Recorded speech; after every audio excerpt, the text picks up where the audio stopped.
People keep asking if I'm back, and I haven't really had an answer. But now, yeah, I'm thinking I'm back.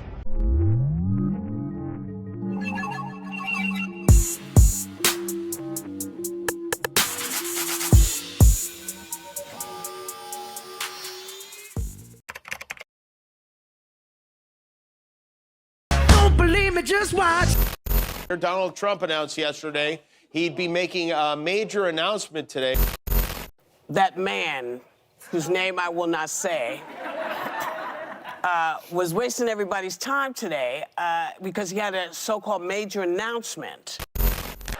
Let's get to some news. Yesterday, former President Trump said that he was going to make a, quote, major announcement. And today, he did exactly that.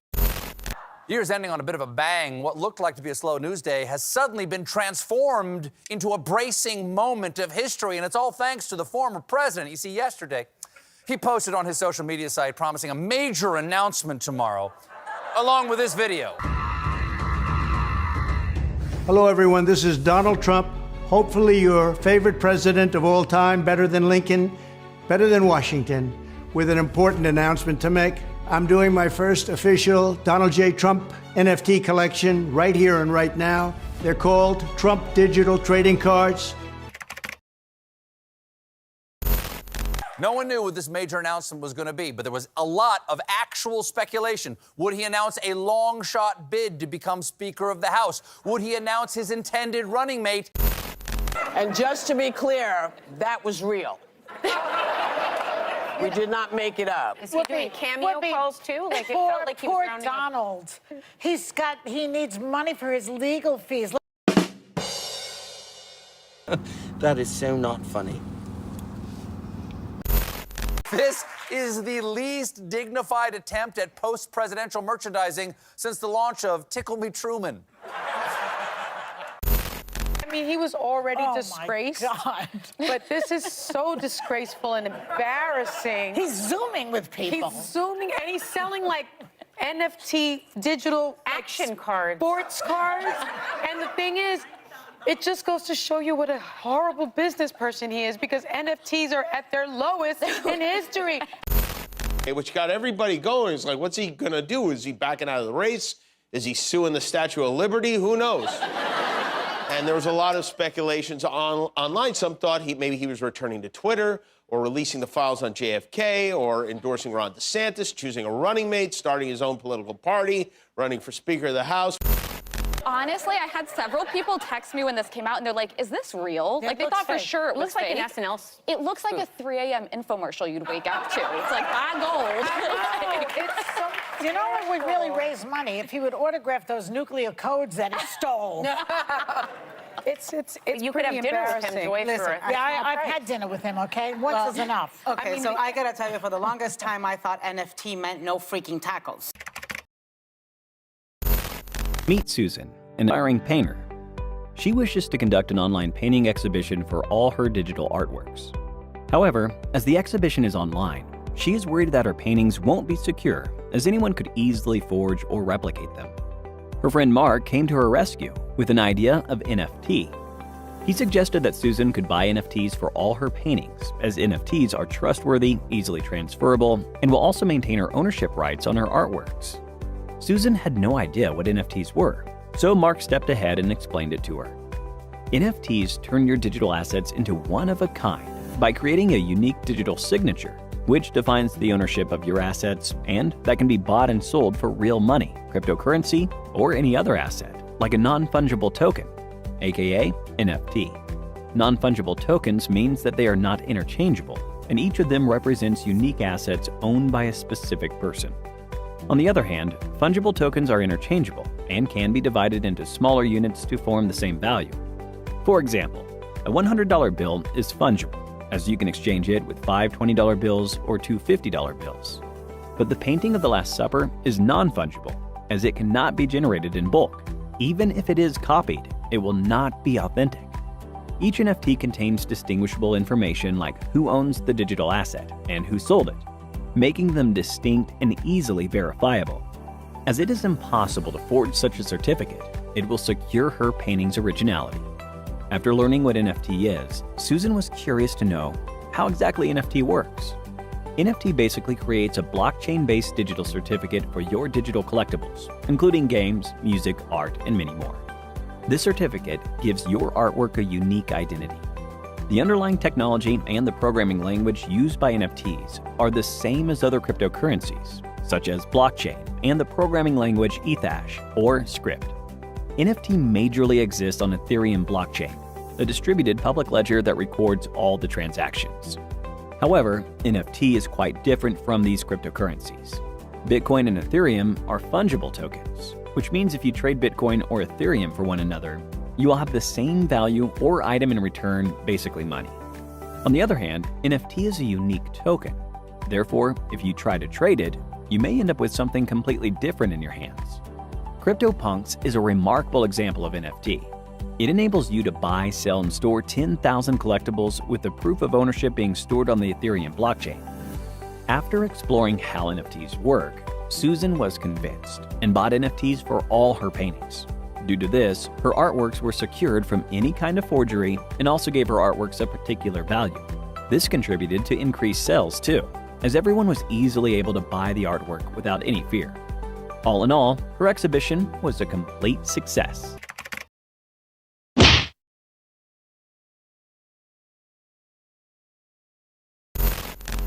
And not even real trading cards, digital trading cards, which is another way of saying nothing.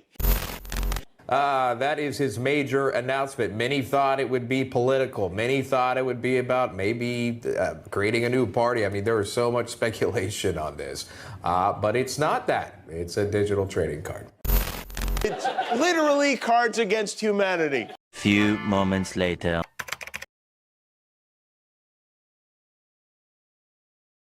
If we don't have free speech, then we just don't have a free country. It's as simple as that. If this most fundamental right is allowed to perish, then the rest of our rights and liberties will topple, just like dominoes, one by one. They'll go down. That's why today I'm announcing my plan to shatter the left-wing censorship regime and to reclaim the right to free speech for all Americans. And reclaim is a very important word in this case because they've taken it away. In recent weeks, bombshell reports have confirmed that a sinister group of deep state bureaucrats, Silicon Valley tyrants, left-wing activists, and depraved corporate news media have been conspiring to manipulate and silence the American people. They have collaborated to suppress vital information on everything from elections to public health. The censorship cartel must be dismantled and destroyed, and it must happen immediately. And here's my plan. First, within hours of my inauguration, I will sign an executive order banning any federal department or agency from colluding with any organization, business, or person to censor, limit, categorize, or impede the lawful speech of American citizens. I will then ban federal money from being used to label domestic speech as mis- or disinformation. And I will begin the process of identifying and firing every federal bureaucrat who has engaged in domestic censorship, directly or indirectly, whether they are the Department of Homeland Security, the Department of Health, Human Services, the FBI, the DOJ, no matter who they are. Second, I will order the Department of Justice to investigate all parties involved in the new online censorship regime, which is absolutely destructive and terrible, and to aggressively prosecute any and all crimes identified. These include possible violations of federal civil rights law, campaign finance laws, federal election law, securities law, and antitrust laws, the Hatch Act, and a host of other potential criminal, civil, regulatory, and constitutional offenses. To assist in these efforts, I am urging House Republicans to immediately send preservation letters, and we have to do this right now, to the Biden administration, the Biden campaign, and every Silicon Valley tech giant, ordering them not to destroy evidence of censorship. Third, upon my inauguration as president, I will ask Congress to send a bill to my desk revising Section 230 to get big online platforms out of censorship business. From now on, digital platforms should only qualify for immunity protection under Section 230 if they meet high standards of neutrality, transparency, fairness, and non-discrimination.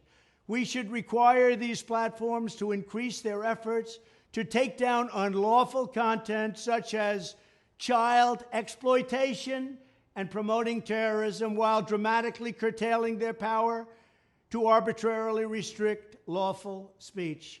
Fourth, we need to break up the entire toxic censorship industry that has arisen under the false guise of tackling so-called mis- and disinformation.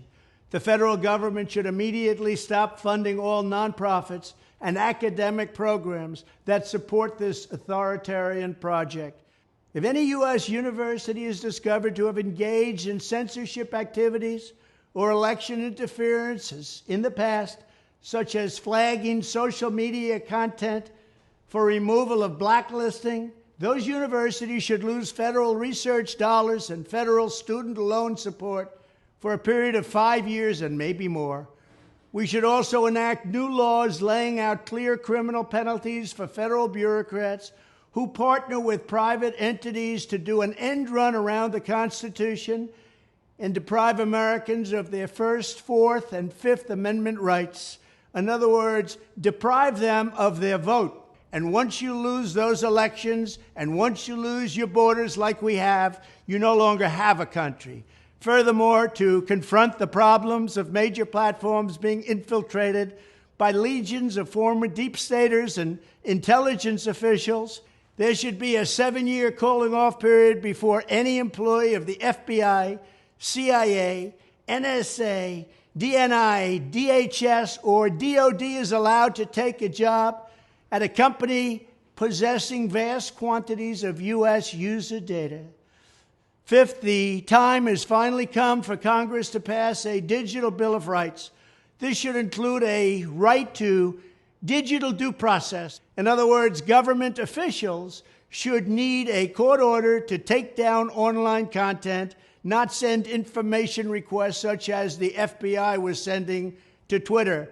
Furthermore, when users of big online platforms have their content or accounts removed, throttled, shadow banned, or otherwise restricted, no matter what name they use, they should have the right to be informed that it's happening, the right to a specific explanation of the reason why, and the right to a timely appeal. In addition, all users over the age of 18 should have the right to opt out of content moderation and curation entirely and receive an unmanipulated stream of information if they so choose. The fight for free speech is a matter of victory or death for America and for the survival of Western civilization itself. When I am president, this whole rotten system of censorship and information control will be ripped out of the system at large. There won't be anything left. By restoring free speech, we'll begin to reclaim our democracy and save our nation. Thank you, and God bless America.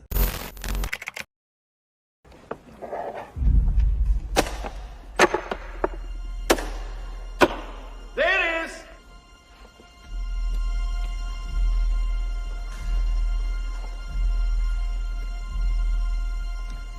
Trick or treat.